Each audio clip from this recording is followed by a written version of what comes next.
the ISOC Control Center software.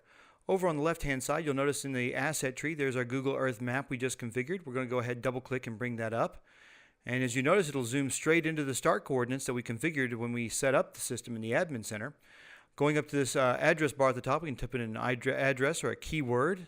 Golden Gate Bridge zooms us straight over to San Francisco, where we're looking at an aerial view of the Golden Gate Bridge. Very cool tools that are included with the Google Earth Maps. You can actually change the focal point, the frame of reference, as well as your zoom model. Here we have a 3D model of zoom. You see our camera there. You'll see also there's that 3D representation of the Golden Gate Bridge I had. As we can zoom around that and change the aspect ratio, just kind of spin around it there for a little while. And let's get tighter in here and see some other things that happen with those cameras. When I hover over a camera, I actually bring up a live view of what's happening with that camera. Getting a little closer here, get a little more room. I hover over it, as I said, there's a live view, and single click brings up more information about the camera, what's happening in the status. Now, those are very nice, live view kind of tools to use Google Earth for, but there's also a way to actually bring up Google Earth as part of your alarm management of your system.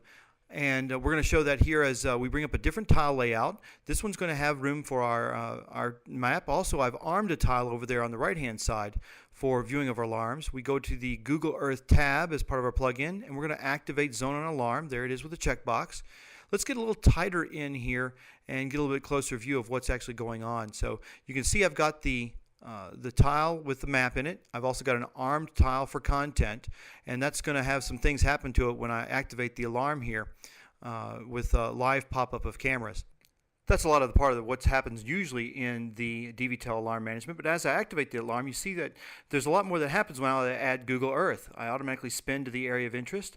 I've focused that camera. It's actually now wrapped in red, showing that it is the camera and alarm. I still have the live view pop up in the upper right-hand corner, and I have the pop-up in the lower right-hand corner. Of course, I got that live view pop up when I hover over the camera, and we're really just scratching the surface of what we can do with DVTEL's advanced mapping features and the Google Earth plugin. For more, visit www.dvtel.com.